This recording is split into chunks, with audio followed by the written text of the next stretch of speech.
جی ناظرین کرام، ہمارے مہمان اب اس سیگمنٹ پہ جو ہے ڈاکٹر شاہد حسن صدیقی صاحب ہیں. ان کا تعارف میں عموماً کرانے کی ضرورت نہیں سمجھا کرتا. یہ پاکستان کے بہت اچھے بڑے معیشت دان ہیں.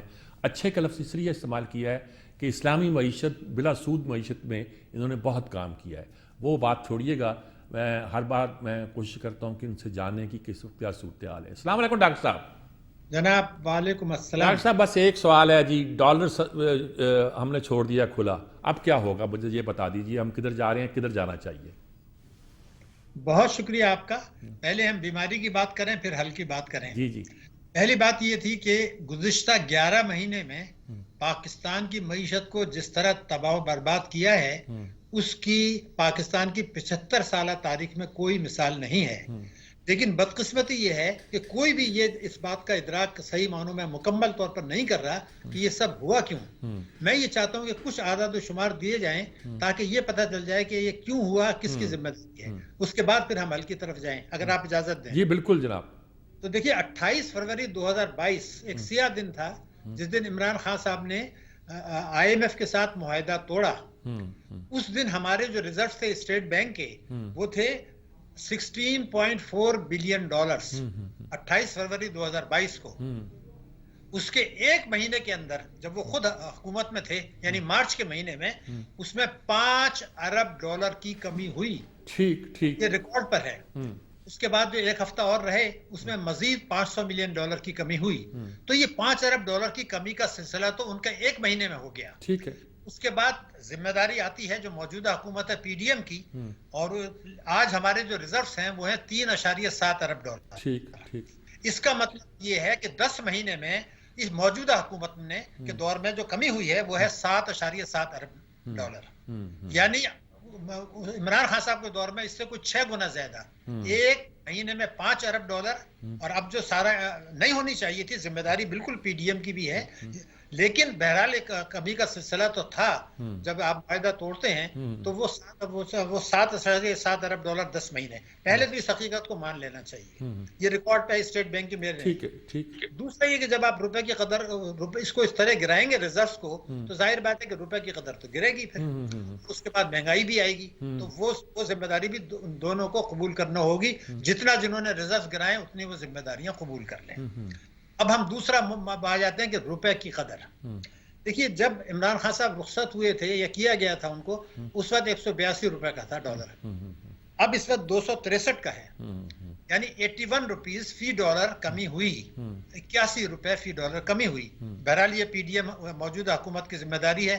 جماعت وہ اس کی PMLN کی زیادہ ہے جو کہ وزیر خزانہ ان کے رہے ہیں.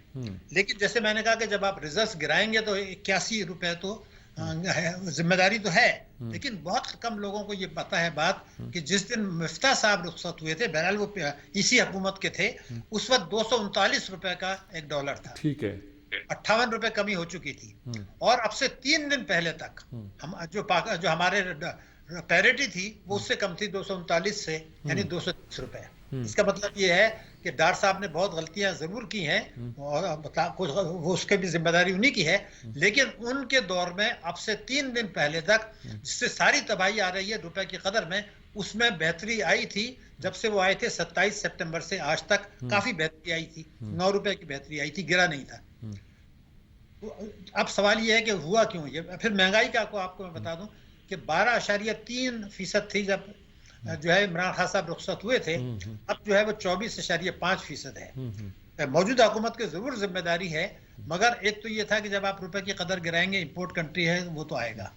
دوسرے یہ تھا کہ اسٹیٹ بینک کی رپورٹ میں یہ لکھا ہوا ہے، میرا نہیں ہے، کہ جب عمران خان صاحب نے معاہدہ توڑا تھا اس کے مہنگائی پہ اثرات جون 2023 تک رہیں گے. یہ قوم کو نہیں بتایا گیا. میرے خیال ہے موجودہ وزیر خزانہ بھی ابھی تک یہ 3 باتیں جو میں نے بتائی ہیں وہ نہیں بتائی. انہوں نے بہت سا دفاع کیا ہے. یہ تو اسٹیٹ بینک کی رپورٹ میں لکھا ہوا ہے مہنگائی کا. لیکن بات دیکھنے کی یہ ہے کہ مہنگائی آئی کیوں اور یہ سب کس کی غلطیاں ہیں. یہاں سے میں شروع کرتا ہوں موجودہ حکومت کا دور. مفتاح صاحب جب آئے تو انہوں نے غیر ضروری تاخیر کی جس کی ذمہ داری ان کے اوپر بھی ہے اور موجودہ حکومت پر بھی ہے.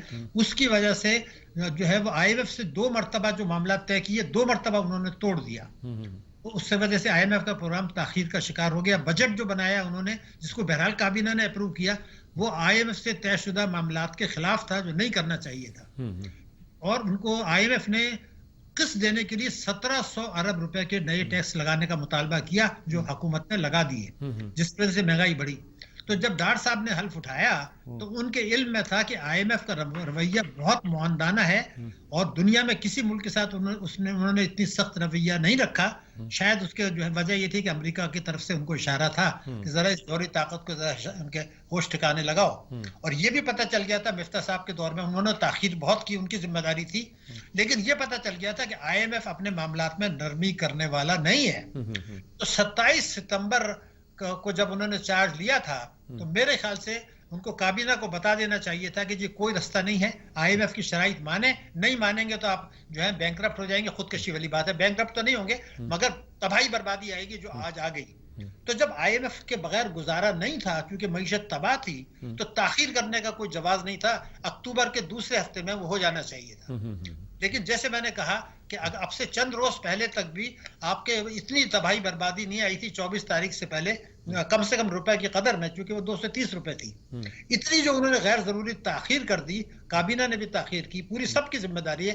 اور اس دوسری طرف اپوزیشن جو ہے وہ الیکشن کے اور اسمبلی توڑنے کے اور نعرے لگاتی رہی اور یہ بھی کہتے رہی کہ جناب جو ہے یہ تو حکومت کو ہم گرا دیں گے اور الیکشن فوراً کرایا جائے تو, اور دیوالیہ ہونے والا ہے ملک اور یہ ڈیفالٹ کرنے والا ہے, اس کے بھی منفی اثرات رہے. ان سب کی ذمہ داری ہے, ان سب کو جواب دینا پڑے گا. اس لیے کہ چاہیے یہ تھا ان کو کہ وہ بات کرتے حکومت سے کہ جی ہمارے آپ کے اختلافات ہیں, 2 مہینے کے لیے ہم اس کو اختلافات پیچھے ڈالتے ہیں, ہم اور آپ بیٹھ کے کچھ پالیسیاں بناتے ہیں کہ معیشت کو کیسے ٹھیک کیا جائے, عوام کی حالت کیسے. تو وہ کرنے کے بجائے انہوں نے ایک دھکا اور دو جیسے بات کر لی.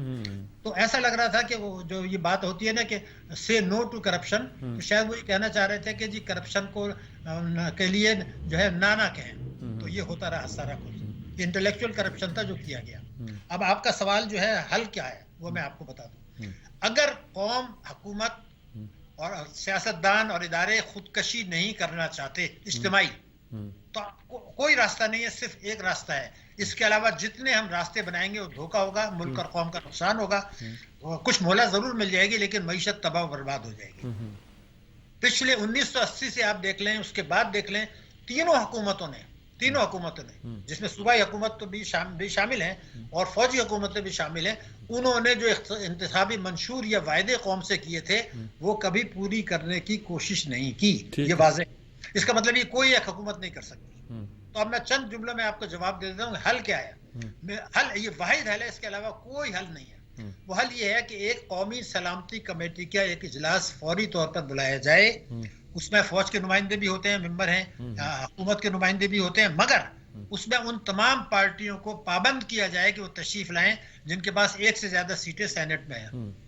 میں قومی اسمبلی کا اس لیے نہیں کر رہا اور مسئلہ, تو وہ بیٹھ جائیں اور وہاں کوئی تقریریں نہیں ہوں گی. صرف تینوں پارٹیوں کے متفقہ منشور کے 2-3 نکات ان کو بتا دیے جائیں کہ یہ آپ کے پارٹی کے منشور میں لکھا ہوا ہے. اس کے مطابق ہم یہ کہتے ہیں کہ ایک حلف نامے پر آپ مہربانی کر کے دستخط کر دیں جو بنیادی طور پر آپ کے اپنے منشور کے مطابق ہے, جس کے بیسس پہ آپ الیکشن لڑتے اور جیتتے رہے ہیں. پہلا, وفاق اور صوبے ہر قسم کی آمدنی پر ٹیکس لگائیں گے 10 لاکھ روپے سے زیادہ, نمبر 1. دوسرا, معیشت کو دستاویزی بنائیں گے. تیسرا یہ ہے کالے دھن کو سفید ہونے سے روکیں گے. کیبنٹ کا سائز 30 سے زیادہ نہیں ہوگا فیڈرل کیبنٹ کا, اور بیرونی جو ہے وہ دورے کم کیے جائیں گے, اور شاہانہ اخراجات میں 30% کمی کی جائے گی. Number 1. Number 2, general sales tax جس سے مہنگائی آتی ہے, عوام تباہ ہوتے ہیں, اس کو 17% سے کم کر کے 7.5% پہ لایا جائے گا, اور پیٹرولیم لیوی 0 کیا جائے گا. اگر ابھی نہیں کر سکتے IMF کی وجہ سے تو سپٹمبر میں ان کا پروگرام ختم ہو رہا ہے, اس وقت نل کر دیں. 2. اور تیسری بات یہ تھی کہ یہ طے کر لیا جائے, یہ حلف نامے پر دستخط کرائے جائیں, اور اس حلف نامے پہ دستخط کرانے کے بعد فوری طور پر قانون سازی کی جائے کہ یہ حلف نامہ دیا ہے, کوئی آئے کوئی حکومت آئے اس کو یہ کرنا ہے. لیکن یہ بھی کافی نہیں ہے. تیسری اور آخری میری وہ ہے تجویز کہ جو پارٹیاں الیکشن میں حصہ لے رہی ہیں تو الیکشن کمیشن کو جو انتخابی فارم ہے جو پارٹی کے بہاف پر اس کے ٹکٹ پر چل رہا ہے وہ بھی یہ حلف نامہ دے کہ میری پارٹی کا یہ حلف نامہ ہے، یہ قانون بھی بن چکا ہے، میں پابند ہوں کہ ہم یہ حکومت میں آگے ہماری پارٹی یہ کرے گی، اگر ہم نہیں کرتے تو میری رکنیت ختم ہے۔